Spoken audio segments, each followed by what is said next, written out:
The junior senator from Georgia. I appreciate your interest today and coming out. We're going to go ahead and get started. We've got some a very august group of visitors here with us today who's going to talk to us as well. Marc Short, who is the assistant to the president and director of legislative affairs, is here from the White House. Jenny Beth Martin from Tea Party Patriots is here, and Senator Jim DeMint from the Conservative Partnership Institute is here as well. I'm going to be very brief in my opening remarks because I want to hear from these outside people and who are engaged in this. Today we have 42 days between now and the end of the fiscal year if you don't consider Mondays and Fridays. We have 69 days if we were to use Mondays and Fridays between now and September 30th. Why is that important? That's the end of our fiscal year. And what we want to do is basically make sure that we get the government funded before then and we avoid any more CRs and leading to a potential omnibus around December. Obstructionism here in the Senate has gone well past that of being just opposition. It is now hurting the government. You'll hear in a minute how many nominations we have outstanding to be confirmed. It's outrageous, really. Last year, we did a similar thing, and that is we sent a letter to Mitch McConnell, a number of Republican senators, offering our support to stay here through the August break if that would allow the leader then to have leverage and to get more nominations confirmed. And he did that to his credit. And we got 77 confirmations in one day before we went for the final 3 weeks of that break. This year, we have a number of senators who will submit a letter to the leader later this week, hopefully. And that letter basically, again, encourages the leader to keep us here weekends, on Mondays and Fridays when necessary, and certainly in the August break if we haven't funded the government by then. This is an encouragement, but it's also a commitment to him that we are willing to do whatever is necessary to get these confirmations accomplished and also to ensure that we debate the funding bills now in whatever manner they come. We have 12 weeks left. We have 12 appropriation bills. And again, over the last 44 years, this Congress has only really appropriated 2.5 of those bills against the 12 that we have to fund the government. So we have an uphill battle, and we believe that we have to get outside the box in terms of getting the government funded before September 30th. So with that, I'll turn it over to Marc Short to talk to us about his perspective from the White House. And I want to thank all three of these again for being here. We'll do this quickly and then lead to a Q&A period at the end. Marc? Thank you. I'm going to hand these out if I could. These are sheets that the White House keeps on documenting the unprecedented level of obstruction we face in our nominees. But first, let me thank Senator Perdue for his leadership. He's a great friend of the administration and has certainly been speaking to the president frequently about the need for the Senate to stay in and do its work and to complete the work of the American people. So he has been a constant voice of that, not just to us, but also to his colleagues here in the Senate. 2 points that I'll try to raise and then turn it over to Jenny Beth. One is on the nominations. We truly believe it is a historic level of obstruction. And what you can see on this document that's just been handed out to you, a couple of points that I would like to flag for you. One is, as the senator said, if you look at the top, there's 271 nominees waiting for votes here in the United States Senate. The number that I think is the most telling is if you look at the left-hand side, we talk about how Leader Schumer is weaponizing the cloture vote, or more commonly known to most Americans as a filibuster. If you look at the entire number of filibusters in the entire first term of the George H.W. Bush administration, it was 1. The entire first term of Bill Clinton, there were 10. Entire first term of George W. Bush, there were 4. The entire first term of Barack Obama, there were 17. So that adds up to 16 years of the presidency. There were 32 filibuster votes on nominees. 32 filibusters over 16 years of the presidency. In 16 months, we faced 89. In 16 months, we have faced 89 filibuster votes on our nominees relative to the last 16 years of an entire president's first term, they faced 32. So we can document the level of obstruction, and as you note on this document below that, you'll see in many cases judges confirm 98-0, yet they still face a 30-hour of cloture, meaning basically this is a tool Democrats are using not because they have concerns about the nominees, it's simply to tie up the Senate and not get to the Senate's business. And as Senator Perdue has said, the only way to stop that is to actually force members to stay on weekends and to stay during the summer months until they begin to go back to the normal process of confirming our nominees and doing the work of the American people. The second point is on the appropriations process. We end up with a bloated omnibus bill because Congress doesn't complete its work. And then at the last minute, they dump a 2,000-page bill on the president's desk and say, your choice is to shut down the government or to sign a bill that includes a lot of things that members are unaware of. Obviously, the bill included the first funding of the wall in 10 years and included the opportunity to rebuild our military, but the process is completely broken. The last time Congress completed appropriations process on time was 22 years ago, in 1996. It's time for Congress to do the work of the American people and to complete the appropriations process on time. So as Senator Perdue has led this effort, we want to continue to support him and to say that we are calling on Congress to get its appropriations process done and to end the obstruction on our nominees. With that, I'd like to invite up Jenny Beth Martin, who's co-founder, Tea Party Patriots, president, and has been a terrific ally, not just the administration, but fighting for conservative causes all across America. Jenny Beth? Thank you. Thank you, Marc, and thank you, Senator Perdue. Congress is not working, and the confirmations and appropriation processes are the most obvious examples. Because of obstructionism by the Senate Democrats, President Trump has had fewer nominees confirmed at this point in his administration than his 4 predecessor presidents. In fact, Minority Leader Chuck Schumer is weaponizing cloture. If you look back at the first-term confirmations for the last 4 presidents, you'll see what I'm talking about. President George H.W. Bush had 1 cloture vote on a nominee in his first term. President Clinton had 10. President George W. Bush had 4, and President Obama had 17. Total, 32 cloture votes for 4 presidents. President Trump's nominees, by contrast, have faced 89 cloture votes. Not surprisingly, using up all that so-called debate time slows down the work of the Senate. As of May 1st, there are still 300 nominees awaiting Senate confirmation. That's wrong. But it's not the only thing that's wrong with the Senate. The appropriations process is broken too. Can anyone remember the last time Congress passed all 12 spending bills on time? It was 1997.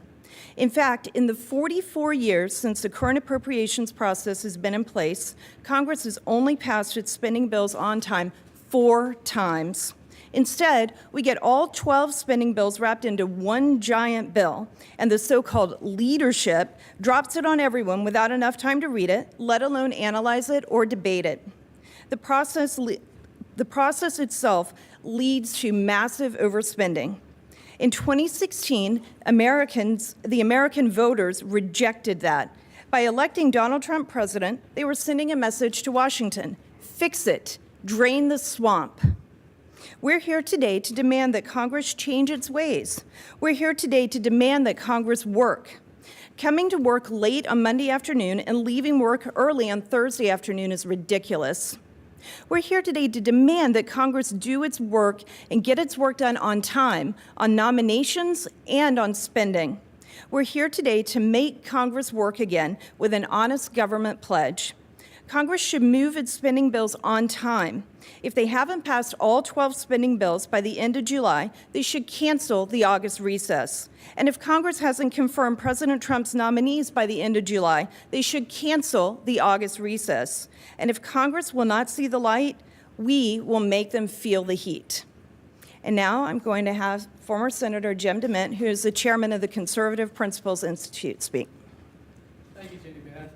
Thank you all for being here. We've all seen this cycle many times in the last few years where they push funding right up to the edge and then give members of Congress a day, if we're lucky, to look at a bill and then give the president really only a few minutes to sign or the government will close down. We've got to break this cycle. I've never seen Americans, particularly conservatives across the country, more frustrated than they are now, and I've been doing a lot of traveling lately. We all know that if Congress goes home for the August break without passing the funding bills, that the same thing's going to happen that just happened. And after the president had to sign the bill just a couple of months ago, he said, "I will never sign another bill like this again. I'm not going to do it again." But he's going to be given the choice in late September to either sign another bill or to close the government down right before the election. Those are unacceptable options. The only way to fix that is for Congress to get their work done on the funding as well as the nominations before they go home in August.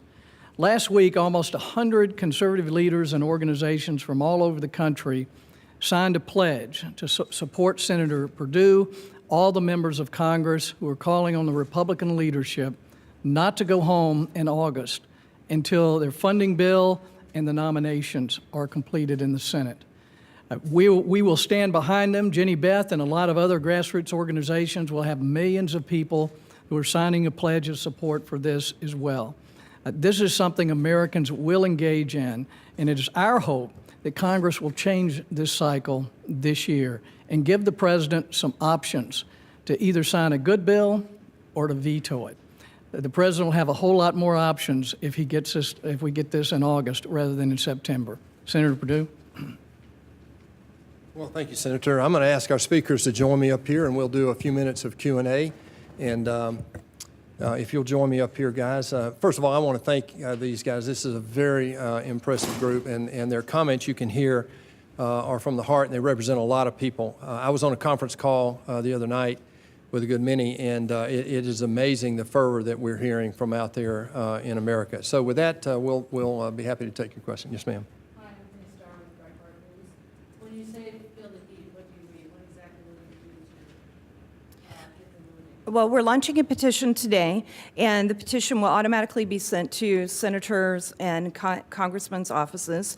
We also will start making phone calls and melting the phone lines, and our supporters on Sunday night, our local leaders from around the country, agreed that if Congress is not moving towards the right direction on these actions with both appropriations and nominations, that they want to do a nationwide single day of action in front of members of Congress's office locally.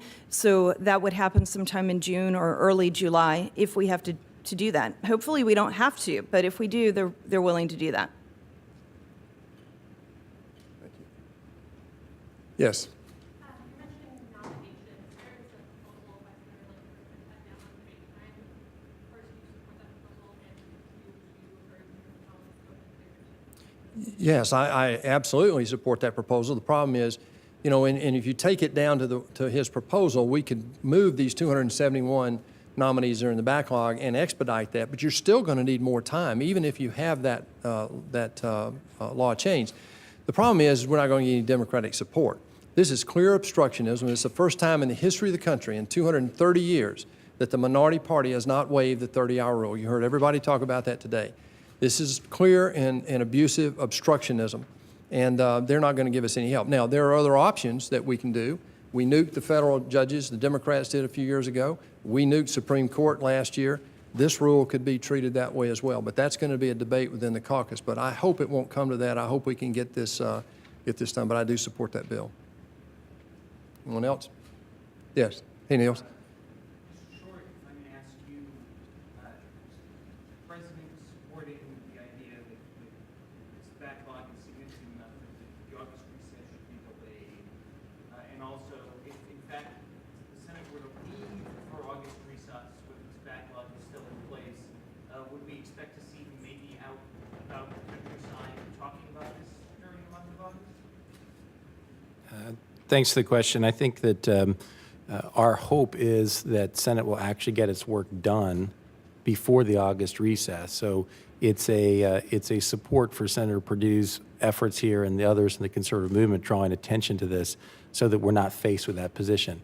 If we reach August and we still have not completed appropriations work and have not confirmed our nominees, then of course we would like to see that Congress stay here and continue to do its work. We think it's not work for the administration, it's work for the American people.